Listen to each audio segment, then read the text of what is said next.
ನಮಸ್ಕಾರ ಸ್ನೇಹಿತರೆ, ಇದೀಗ ತಾನೇ ಬಂದಿರುವಂತಹ ಶಾಕಿಂಗ್ ಮಾಹಿತಿ. ಕಂದಾಯ ಸಚಿವರಾಗಿರುವ ಕೃಷ್ಣ ಬೈರೇಗೌಡವರು ರೈತರಿಗೆ ಒಂದು ಶಾಕಿಂಗ್ ಸುದ್ದಿ ಕೊಟ್ಟಿದ್ದಾರೆ. ಕಿಸಾನ್ ಸಮ್ಮಾನ್, ಬೆಳೆ ಹಾನಿ ಪರಿಹಾರ, ಪ್ರವಾಹ ಪರಿಹಾರ ಸೇರಿದಂತೆ ಸರ್ಕಾರದ ಯಾವುದೇ ಯೋಜನೆ ಲಾಭ ಇನ್ನು ಮುಂದೆ ಇಂಥವರಿಗೆ ಸಿಗೋದಿಲ್ಲ. ಯಾರಿಗೆ ಸಿಗೋದಿಲ್ಲ, ಏನಿದು ಮಾಹಿತಿ ಎಂಬುದನ್ನು ಡೀಟೇಲ್ ಆಗಿ ನೋಡೋಕ್ಕಿಂತ ಮೊದಲು ನೀವು ನಮ್ಮ ಚಾನಲ್ಗೆ ಮೊದಲು ಬಾರಿ ಭೇಟಿ ಕೊಡ್ತಾ ಇದ್ರೆ ದಯವಿಟ್ಟು ಸಬ್ಸ್ಕ್ರೈಬ್ ಬಟನ್ ಮೇಲೆ ಕ್ಲಿಕ್ ಮಾಡಿ. ಪಕ್ಕದಲ್ಲಿ ಒಂದು ಗಂಟೆ ಕಾಣಿಸುತ್ತೆ, ಅದು ಕೂಡ ಒತ್ತಿದ್ರೆ ದಿನದ ಮುಖ್ಯವಾದ ಸುದ್ದಿಗಳು ನಿಮಗೆ ಸಿಗುತ್ತಿರುತ್ತವೆ.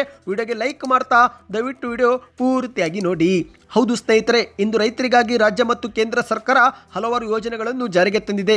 ಈ ಒಂದು ಯೋಜನೆ ಲಾಭ ಪಡೆದುಕೊಳ್ಳಬೇಕಂದ್ರೆ ಕೆಲವು ನಿಯಮಗಳನ್ನ ಪಾಲನೆ ಮಾಡಬೇಕಾಗುತ್ತೆ. ಹೌದು ಗೆಳೆಯರೆ, ರೈತರಿಗೆ ಮಾತ್ರ ಯೋಜನೆಗಳನ್ನ ಕಲ್ಪಿಸುವ ನಿಟ್ಟಿನಲ್ಲಿ ಹಲವಾರು ಷರತ್ತು ನಿಯಮಗಳನ್ನು ಜಾರಿಗೆ ತಂದಿದ್ದು, ಇಷ್ಟಾದರೂ ಕೂಡ ಎಷ್ಟೋ ಅನರ್ಹರು ಈ ಒಂದು ಯೋಜನೆ ಲಾಭವನ್ನ ಪಡೆದುಕೊಂಡಿರುವುದು ಬೆಳಕಿಗೆ ಬಂದಿದೆ. ಈಗ ಇದೇ ಒಂದು ವಿಚಾರ ಕುರಿತಂತೆ ಕಂದಾಯ ಸಚಿವ ಕೃಷ್ಣ ಬೈರೇಗೌಡರು ಒಂದು ಶಾಕಿಂಗ್ ಹೇಳಿಕೆ ಕೊಟ್ಟಿದ್ದಾರೆ. ಹೌದು ಗೆಳೆಯರೆ, ಮೊದಲಿಗೆ ಕಿಸಾನ್ ಸಮ್ಮಾನ್ ಸೇರಿದಂತೆ ಸರ್ಕಾರದ ಕೃಷಿ ಸಬ್ಸಿಡಿ, ಪ್ರವಾಹ ಪರಿಹಾರ ಸೇರಿದಂತೆ ಯಾವುದೇ ಹಣ ಇನ್ನು ಮುಂದೆ ಇಂಥವರಿಗೆ ಸಿಗೋದಿಲ್ಲ.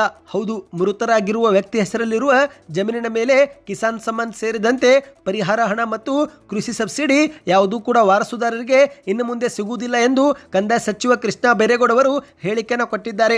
ಕಾರವಾರದ ಜಿಲ್ಲಾಧಿಕಾರಿ ಕಚೇರಿಯಲ್ಲಿ ಪ್ರಗತಿ ಪರಿಶೀಲನಾ ಸಭೆಯಲ್ಲಿ ಸುದ್ದಿಗಾರರ ಮುಂದೆ ಇವರು ಮಾತನಾಡಿದ್ದಾರೆ. ಕರ್ನಾಟಕದಲ್ಲಿ ಇನ್ನೂ 52 ಲಕ್ಷ ಜಮೀನು ಮೃತರ ಹೆಸರಲ್ಲಿದೆ. ಉತ್ತರ ಕನ್ನಡ ಜಿಲ್ಲೆಯೊಂದರಲ್ಲೇ 1,90,000 ಜಮೀನು ಮೃತರ ಹೆಸರಲ್ಲಿರುವುದು ಗೊತ್ತಾಗಿದೆ. ಅದರಲ್ಲಿ 57,000 ಜಮೀನು ಮಾತ್ರ ರೈತರದ್ದು. ಅದನ್ನ ಇದೀಗ ವಾರಸುದಾರರ ಹೆಸರಿಗೆ ನಮ್ಮ ಸರ್ಕಾರ ಮಾಡಿಕೊಡಲಿದೆ ಎಂದು ಹೇಳಿಕೆಯನ್ನು ಕೊಟ್ಟಿದ್ದಾರೆ. ಹೌದು, ಇದೀಗ ರಾಜ್ಯದಲ್ಲಿ ಪೌತಿ ಖಾತೆ ಅಭಿಯಾನ ತೆಗೆದುಕೊಂಡಿದ್ದು ವಾರಸುದಾರರ ಹೆಸರಿಗೆ ಜಮೀನು ನೋಂದಣಿ ಮಾಡಿಕೊಡಲಾಗುತ್ತಿದೆ.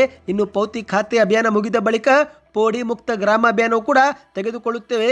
ಇದರಿಂದ ಆನ್ಲೈನ್ ಮೂಲಕ ಆಸ್ತಿ ದಾಖಲೆ ಪಡೆದುಕೊಳ್ಳಬಹುದು ಎಂದು ಹೇಳಿಕೆ ಕೊಟ್ಟಿದ್ದಾರೆ. ಕರ್ನಾಟಕದಲ್ಲಿ 150 ವರ್ಷಗಳಷ್ಟು ಹಳೆಯ ದಾಖಲೆಗಳಿದ್ದು ಅವು ಕಳೆದು ಹೋಗಬಾರದು ಎಂಬ ಕಾರಣಕ್ಕೆ ನಾವು ಇದೀಗ ಸ್ಕ್ಯಾನಿಂಗ್ ಮಾಡ್ತಿದ್ದೇವೆ.